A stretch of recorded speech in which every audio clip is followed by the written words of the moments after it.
Dulunya seorang santri dulunya, kalau sekarang udah enggak, udah lulus, tapi yang namanya santri tetaplah santri. Iya, bangga jadi santri. Tapi rada melenceng karena background aku waktu kuliah aku ambilnya jurusan sastra Inggris di UIN Jakarta. Jadi ini adalah suatu kehormatan aku bisa mengisi, bisa sharing bareng teman-teman yang satu alma mater sama aku. Masya Allah sekali ya. Oke, baik, terima kasih Kak Sofnia karena telah menyapa teman-teman semua di sini. Lihat-lihat setelah disapa oleh Kak Sofnia mukanya pada ceria-ceria banget nih Kak. Oke, mungkin ini Kak, insya Allah Dila di sini akan membantu acara dengan Kak Sofnia, dan tema kita hari ini sangat inspirasi sekali nih Kak, yaitu si Liz, si Inspire kepemimpinan muslimah dari hati jadi aksi. Dan teman-teman, berbicara mengenai kepemimpinan itu mengingatkan kita bahwa sebelum kita bisa memimpin orang lain, kita harus bisa memimpin diri kita sendiri. Mulai dari membangun habit, menjaga kebiasaan baik, terus juga mengontrol emosi, karena dari diri yang terarah itu akan melahirkan aksi yang menginspirasi. Oke, mungkin langsung aja Kak, tanpa berlama lagi teman-teman, kita langsung aja ke sesi pemaparan materi oleh Kak Sofnia. Mungkin kepada Kak Sofnia kami persilahkan. Baik, terima kasih Kak Dila atas waktunya. Hari ini tema kita sangat-sangat keren banget ya menurut aku. She leads, she inspire. Wah, kepemimpinan muslimah dari hati jadi aksi. Boleh aku berdiri Kak Adila? Aku izin berdiri ya kawan, biar enak.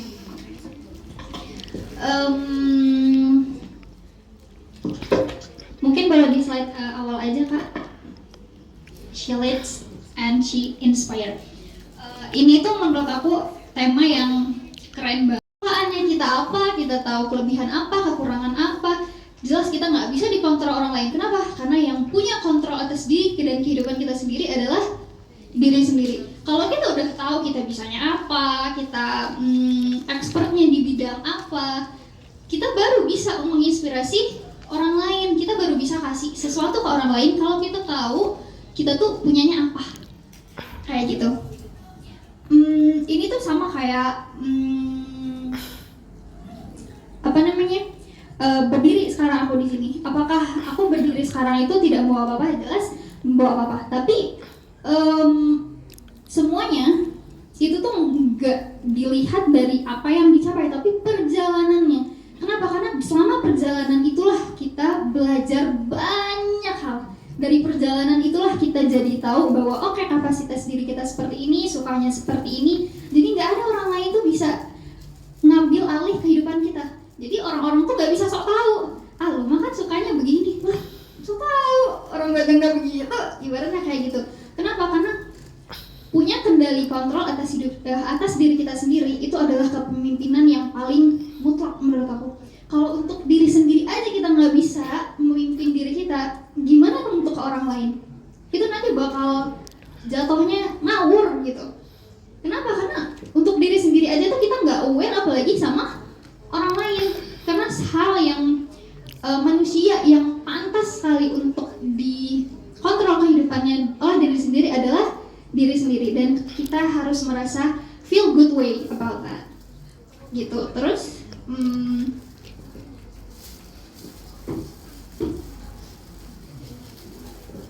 dan terus juga kepemimpinan di sini, she leads di sini itu bukan berarti harus tampil di depan semua orang.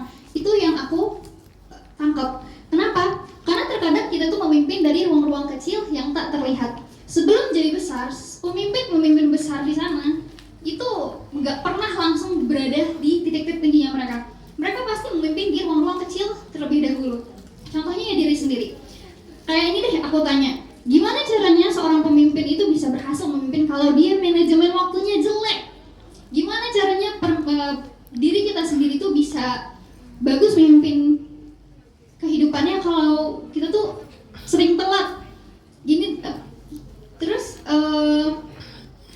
aku mau tanya,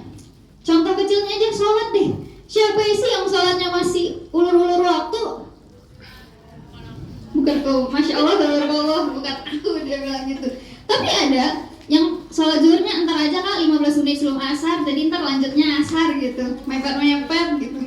Nah itu adalah satu bentuk gimana kita tuh sebenarnya bisa nggak sih memimpin diri kita jadi muslimah yang lebih baik. Jadi seorang perempuan yang beragama Islam, perempuan muslim itu tuh menurut aku sesuatu identitas yang sangat perlu dibanggakan. Kenapa? Karena banyak banget hal-hal yang bisa kita banggakan sebagai seorang perempuan muslim. An-Nisa, kita ada diceritakan di dalam sebuah Al-Quran betapa istimewanya ya perempuan. Karena dari hal-hal kecil itu justru kita bisa memimpin orang lain. Mungkin nggak harus dari hal-hal besar. Kenapa? Ya karena hal-hal besar itu tuh gampang banget terlihatnya. Tapi kalau hal-hal kecil itu justru sedikit banget bisa kita lihat. Karena langkah pertama kita, proses pertama kita itu untuk menuju titik puncak ekspektasi kita, goals kita, itu tuh mayoritas tuh nggak pernah kelihatan. Langkah tangga pertama itu susah banget ngelihat hasilnya. Kenapa? Karena kayak pas langkah pertama nih, nggak kelihatan apa-apa, nggak kelihatan progresnya. Coba deh sekali lagi, coba sekali lagi juga kayak gitu nggak kelihatan. Makanya banyak orang menyerah untuk mencapai prosesnya. Kenapa? Karena yang dia lihat dalam mencapai kliksnya, mencapai titik puncaknya itu tuh ya udah dia cuma fokus di titik puncaknya aja, tapi tidak dengan prosesnya. Makanya leads di situ adalah gimana caranya kita sebagai seorang perempuan bisa fokus ke perjalanannya, menyukai perjalanannya. Kenapa? Kalau misalkan ya mau nggak mau ya emang harus dicapai nggak sih? Kayak keharusan dan kesukaan itu adalah dua hal yang berbeda.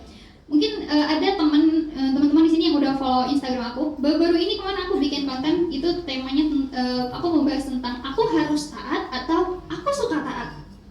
Itu adalah dua hal yang berbeda. Ibaratnya oke nih aku sama kayak aku dulu waktu kuliah itu masuk sastra Inggris itu di luar dari rencana aku. Nggak pernah ada rencana untuk belajar sastra Inggris waktu kuliah. Tapi ternyata tiba-tiba cobain SNMPTN waktu itu namanya, terus lulus. Jadi mau nggak mau mesti masuk dan harus lulus gitu kan. Tapi di perjalanan awal-awal itu adaptasi yang lumayan susah menurut aku, tiba-tiba harus belajar sastra. Terus kemudian lingkungannya, aku dari Medan ke Jakarta terus harus berbaur lagi, beradaptasi dengan beberapa orang, lingkungan, itu kan nggak bisa disamain. Jadi itu tuh bikin challenge baru, karena aku nggak tahu nih aku mau ngapain gitu. Sampai akhirnya dari kejadian itu aku mulai tahu oke, itu adalah titik turning point di mana aku merasa aku perlu tahu aku maunya apa, aku harus menyukai prosesnya. Jadi ketika lulus dari situ aku bukan cuman ya sudah lulus aja, tapi aku suka belajarnya. Aku mulai merubah mindset, aku harus lulus, aku suka belajar dan aku bisa lulus. Supaya aku bisa lulus, aku merubah mindset harus tadi menjadi suka. Kayak gitu juga dalam perjalanan kita menyukai kehidupan kita. Ibaratnya ya udah, ini kehidupan emang ya udah sih, emang harus dijalanin nggak sih, mau gimana lagi ya nggak? Kayak ya udahlah, kayak gue juga nggak tahu nih gue mau ngapain, ya mau nggak mau jalanin aja lah kayak gitu. Kalau disuruh agama sholat ya udah sholat, disuruh puasa ya puasa gitu. Tapi feedback yang ke diri sendiri apa? Bisa jadi tuh nggak ada, kosong, hampa. Kenapa? Karena kita ngerasa ya udah emang dijalanin aja, nggak tahu deh, jalanin aja deh gitu. Tapi itu berbeda kalau misalkan ketika kita menjalani sesuatu itu dengan hati, dengan suka. Kenapa kamu sholat? Aku suka sholat. Kamu kenapa puasa?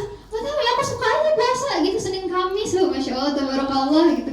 Kamu kenapa rajin banget duhanya? Nggak tahu, aku suka aja tuh, tiba-tiba ngerasa kayak aku duha deh gitu. Buat istirahat nih duha, seneng aku gitu. Jadi itu tuh beda banget ketika kita melakukan sesuatu itu sebuah keharusan dengan sebuah kesukaan. Karena kalau suka itu kan udah pakai hati ya. Ibaratnya suka sama orang aja, mau kayak gimana pun aksinya itu jadinya effortnya gede gitu dibandingkan ogah-ogahan kayak apaan sih. Karena kalau kita udah nggak pakai hati, kita ngeliat gebetan aja tuh kayak ya lalu nggak worth it buat gue sukain kayak gitu kan. Rame nih. Ibaratnya kayak gitu, kalau misalkan kita suka terhadap suatu kehidupan. Makanya she leads, she inspire tadi ke pemimpin muslimah dari hati ke aksi. Untuk bisa beraksi itu perlu hatinya juga. Jadi boleh kejar dunia, kejarlah apapun mimpi teman-teman semua. Aku mau jadi content creator, go on. Aku mau jadi YouTuber, silahkan. Aku mau jadi ini, mau jadi itu, silahkan. Tapi ingat, identitas diri paling utama kita sebagai seorang yang beragama Islam adalah kita perempuan muslimah. Ada banyak sekali peran-peran muslimah di kehidupan kita, sebagai seorang anak, kalau sudah berpasangan sebagai seorang istri, terus sebagai mahasiswa, itu juga peran.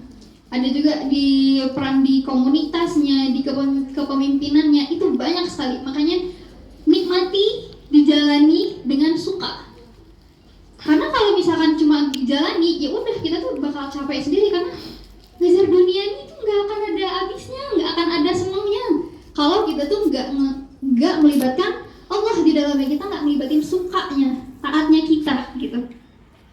Dan setiap manusia itu adalah pemimpin, apa tuh aku lupa adalah setiap pemimpin di kehidupannya. Ini tuh udah dibahas, jujur ini materinya udah sempat di-mention sama beberapa ketua HMPS tadi. Aku sampai ngerasa kayak materi aku nih gitu, tapi nggak apa-apa ya teman-teman, karena ini juga udah sering banget kita dengar, kullukum ra'in wa kullukum mas'ulun an ra'iyatihi. Setiap kalian adalah pemimpin, dan setiap pemimpin akan dimintai pertanggungjawaban atas apa yang dipimpinnya. Kita akan dimintai pertanggungjawaban. Gimana sih caranya kamu? Gimana sih kamu selama hidup memimpin diri kamu sendiri? Allah tuh bakal nanya, malaikat bakal nanya, kamu tuh selama di dunia tuh gimana membawa diri kamu ini? Kamu bener nggak sih ngebawa diri kamu ini? Ternyata kamu mah ngebawa diri kamu ke tempat hal yang nggak baik gitu. Itu kan kita akan dimintai pertanggungjawaban. Makanya sebagai perempuan muslimah, bentuklah diri kamu segimana sebaik-baiknya perempuan muslimah. Kenapa aku bilang kayak gitu?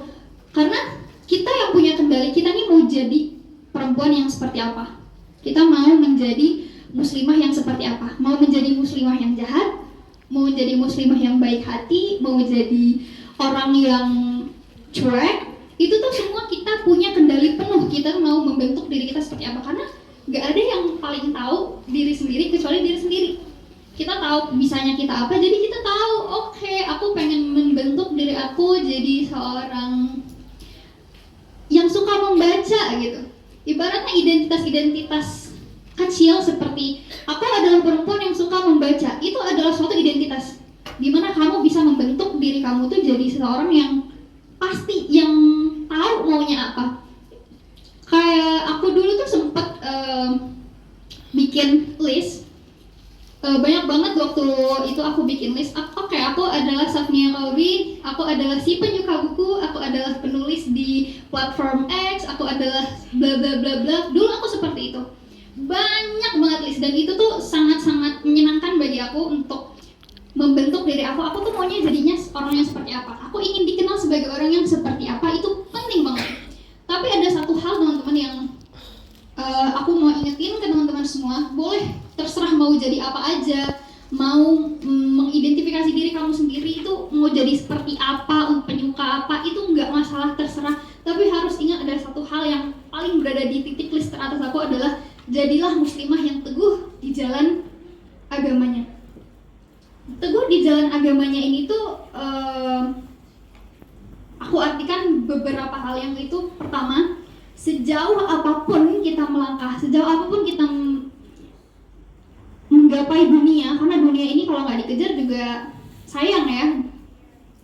Tapi ada satu hal yang mau kayak gimana pun kamu pengen mengejar dunia, ingatlah satu baliknya, tetap ke Allah, ke agamanya. Apapun peran yang sedang dijalani, ingatlah syariat-syariatnya. Karena semua yang didapat dari dunia, kalau nggak disertai dengan ingat ketaatan kita ke Allah Subhanahu Wa Taala, itu semua tuh nggak ada artinya. Kenapa? Ya buat apa?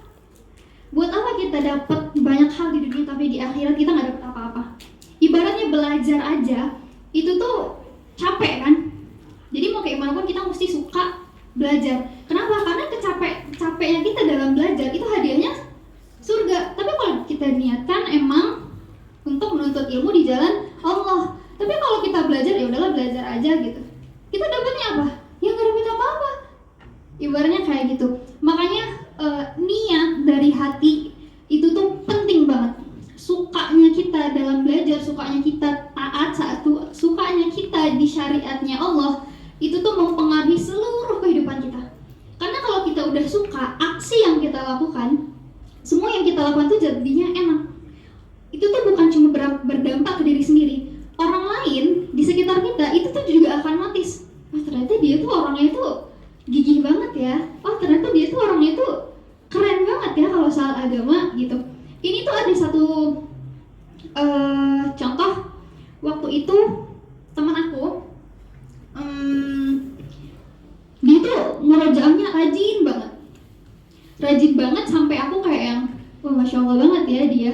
Tapi memang mau kayak gimana pun ceritanya, dia tuh bukan tipe yang ngomong inspiratif, ya elah nih rajin murojaah karena murojaah tuh banyak pahalanya loh, karena begini begitu enggak kayak gitu. Tapi bisa loh dia tanpa menginspirasi orang lain, tapi kitanya yang terinspirasi. Dia nggak hanya ngomong, bukan cuma omongan aja yang dia kasih, yang jadi apa ya, jadi bukan cuma omongan aja yang dia kasih lihat orang lain, tapi justru aksinya dia gitu. Karena dari aksi kan kita tuh bisa melihat gimana sih seseorang itu sebenarnya bisa menginspirasi. Dari seringnya dia murojaah, dari seringnya dia meluangkan waktu untuk ibadah, untuk sholat duha, kita tuh ngelihatnya dia tuh merasa terinspirasi karena kayak masya Allah ademnya, pasti kayak gitu. Makanya Kak boleh next slide. Next slide lagi, maaf. Makanya kepemimpinan itu bukan tentang berkuasa atas yang lain, tapi tentang menggerakkan hati menuju kebaikan. Dari situ aku tahu bahwa ternyata berdiri di hadapan orang banyak untuk share something itu tuh bukan kepemimpinan yang sebenarnya aku cari gitu. Ternyata bukan itu poinnya, tapi gimana caranya dari aksi yang kita lakukan terus-menerus itu menginspirasi orang lain. Gimana caranya diri kita sendiri itu tuh secara nggak langsung menggerakkan hati orang lain untuk ikut ke kebaikan yang kita buat. Karena pemimpin inspiratif itu bukan yang paling banyak bicaranya, enggak, tapi yang paling nyata aksinya. Itu yang aku pelajari. Itu tuh sama kayak waktu itu aku punya teman juga. Ini tuh kak aku kenanya waktu itu. Aku emang suka dari dulu emang pakai gamis, pakai rok selama ngampus juga. Dan waktu itu sempat ngekos, dia ngekosnya bareng aku. Setiap kali kadang ke kantor dia tuh bilang, nih gue kayaknya gue baju gue habis di laundry, gue pinjem baju dong.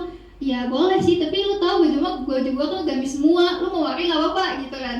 Sampai akhirnya nggak apa-apa nih, akhirnya dia pakai sekali dua kali, akhirnya kita nge-mall yuk, oke nge-mall, tapi mau pakai gamis nih gitu. Oh boleh, pakai aja gamis gue. Dia milih abaya waktu itu. Oh baju ini by the way. Ya baju ini, tapi dia waktu itu dalamnya pakai celana, dan aku merasa kayak cool, dia ngikutin aku gitu. Tapi emang namanya ke teman kita nggak mungkin ya, ayo pakai gamis, cantik gak gue mau pakai gamis, lo nggak pakai gamis, nggak gitu kan ya kita kalau sama temen. Jadi akhirnya dia mulai ngerasa ngikut. Aku tuh awalnya nggak ngerasa dia tuh kayak gimana, paling kayak oh ya udah biar nyamain kayak gue aja, biar gak jompang gitu misalnya.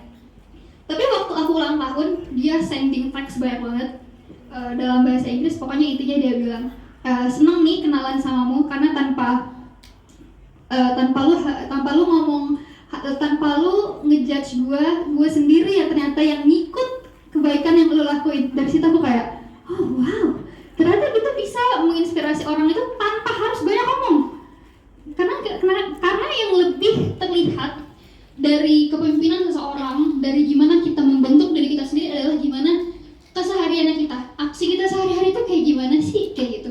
Ibaratnya kita ngomongin manajemen waktu deh. Kalau masalah teori mah manajemen waktu itu bla bla bla bla bla bla, tapi aslinya kita sering telat. Buat apa? Orang-orang juga kayak, ya dia mah ngomongin doang soal manajemen waktu tapi telat gitu. Makanya semua hal yang bisa menginspirasi itu sebenarnya berasal dari aksi gimana sih supaya aksi yang kita lakuin itu tuh ya emang pure aja, ngalir kayak gitu, nggak dipaksain, bukan sebuah keharusan. Ya itu tadi, dengan hati, dengan suka. Karena kalau kita udah suka sama sesuatu, mau kayak gimana pun semua itu ngalir aja. Orang yang lihat tuh juga ngerasa, ih enak banget ya, kayak hidup dia enjoy aja gitu ngejalanin kehidupan kayak gitu. Itulah hal yang catatan kecil pada sore hari ini. Boleh difoto teman-teman. Terus kemudian, tapi kak aku tuh ngerasa kayak nggak mampu gitu loh, kayak bingung tahu, kayak gimana sih aku harus memimpin diri aku sendiri, kayak aku tuh bingung gitu, kayaknya aku nggak berbakat deh gitu kan. Tapi akhirnya waktu kajian salam-salaman waktu di Bandung, di situ Teh Kaon itu membahas tentang dari surah Al-Baqarah ayat 30 juz 1 sebelah kiri paling atas lembar ketiga. Wih, masya Allah. Tahu soalnya masih juz 1. Itu wa yuqala rabbuka lil malaikati inni ja'ilun fil ardi khalifah.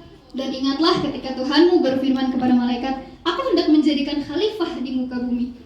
Yang dimana ketika Allah menciptakan Adam pada saat itu, Allah tuh udah kasih apa ya namanya, kasih chip gitu, dikasih chip bahwa kamu tuh emang udah ada bibit-bibit kepemimpinannya gitu. Jadi kenapa bisa kita sendiri tuh meragukan itu gitu. Dari situ aku merasa kayak, oh ternyata semua orang itu bisa kok memimpin, walau mungkin bukan dari skala besar harus memimpin sebuah negara atau sebuah organisasi, bikin ini bikin itu, enggak, bermula dari diri sendiri. Gimana caranya kita tuh berhasil memimpin diri sendiri untuk jadi pribadi yang memang baik, untuk jadi seorang muslimah yang bisa menjaga dirinya sendiri sebagai seorang muslimah. Karena jujur menjadi seorang muslimah tuh penjagaannya tuh luar biasa banyak sekali ya. Tidak boleh ini, tidak boleh itu, tidak boleh ini, tidak boleh itu. Tapi balik lagi, kalau semuanya kita lihat sebagai sebuah keharusan yang bikin kita tertekan, kayaknya percuma nggak sih? Kayak itu jatuhnya kayak bingung, pusing. Makanya semua syariat-syariat, larangan-larangan, suruhan-suruhan dari Allah Subhanahu wa taala, jadiin suka. Kenapa? Kalau kita udah suka, kita jalanin dari hati, insya Allah semua kita jalan itu dengan nikmat aja. Allahu Akbar, Allahu Akbar, ambil wudhu, sholat. Kenapa? Aku suka sholat soalnya gitu, masya Allah. Azan langsung ambil wudhu, cepat banget nih sholatnya. Aku suka sholat tepat waktu. Dia membentuk pribadi yang suka sholat tepat waktu. Itu adalah salah satu bisa dimasukin ke teman-teman kalau pengen bikin list membentuk diri. Kalau aku dulu, aku akan membentuk diriku menjadi pribadi yang suka sholat awal waktu. Aku akan membentuk diriku menjadi orang yang suka membaca buku. Itu tuh hal-hal yang jadi daftar list yang sebenarnya rada banyak. Tapi kalau kita baca, aku suka. Jadi ketika menjalani sesuatu itu dengan suka, semua itu bakal ngerasa ngalir aja. Kenapa? Karena kita ngelakuinnya ya suka aja. Aku suka kok taat, aku suka menjalani ini, aku suka menjadi seperti ini, kayak gitu. Itulah kenapa kepemimpinan muslimah itu harus bermula dari hati. Karena semua yang dari hati, insya Allah aksinya juga baik, seperti itu. Dari sosok muslimah dalam Islam, perempuan muslim itu ada banyak banget. Contohnya ada Khadijah radhiyallahu anha sebagai seorang pemimpin bisnis, bahwa bisa ya ternyata perempuan menjalani bisnis sebesar itu, bisa. Kenapa? Karena kan kita memang, setiap manusia memang udah ada bekal khalifahnya, tinggal kitanya aja nih, kita mau ngasah itu atau enggak, kita mau membiarkan khalifah di dalam diri kita itu keluar atau enggak. Karena pilihan itu semua kan ada di kita. Betul.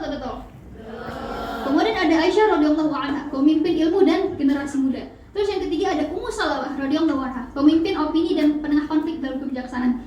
Ummu Salamah ini keren menurut aku. Bahkan beliau yang berbicara kepada Rasulullah, seorang Rasulullah loh, mengikuti omongannya Ummu Salamah. Ini tuh dari kejadian perang Hudaybiyah, di mana ternyata isi dari perjanjian Hudaybiyah, di mana isi dari perjanjian Hudaybiyah itu nanti tidak menguntungkan Rasulullah dan para sahabatnya sehingga tidak bisa menjalankan umroh pada waktu itu. Sampai akhirnya sahabat-sahabat sedih, Rasulullah juga sedih. Tapi itu Rasulullah bilang untuk menyembelih hewan kurban dan mencukur rambut. Tapi tapi para sahabat itu masih ngerasa kayak sedih. Kita tuh masih berharap bisa berubah lah gitu kesepakatannya. Sampai akhirnya sahabat belum melakukan itu, Rasulullah masuk ke dalam kemahnya dan bersedih. Jadi Ummu Salamah mendatangi Rasulullah ke kemahnya dan Ummu Salamah bilang bahwa Rasulullah, sudahlah, jangan bersedih, keluarlah, sembelihlah hewan, cukurlah rambutmu, maka insya Allah para sahabat akan mengikutinya. Dan Rasulullah nggak tanpa babi bu langsung keluar menyembelih hewan kurban dan mencukur rambutnya. Itu adalah salah satu bentuk di mana Ummu Salamah bisa loh mencoba mengeluarkan opini ke Rasulullah dan Rasulullah menurutinya. Perempuan kita juga bisa, ternyata kita tuh punya kemampuan itu, tinggal kitanya mau aksi atau enggak, tinggal kitanya mau berbuat atau tidak. Boleh Kak slide terakhir? Dan di setiap kita, karena kita punya khalifah tersebut, maka jadilah Khadijah, jadilah Aisyah, atau jadilah Ummu Salamah baru dengan versi diri sendiri. Mungkin kita tuh jauh banget ya dari speknya Khadijah radhiyallahu anha, jelas jauh banget gitu, nggak bisa disarain. Tapi jadilah versi dirimu sendiri, dimana hal-hal baiknya dari Ummu Salamah, Khadijah dan Aisyah ambil baik-baiknya, supaya apa? Supaya kita juga bisa menjadi penerus muslimah di masa saat ini. Seperti itu teman-teman. Sekian dari aku, mungkin aku kembalikan ke Kak Dila.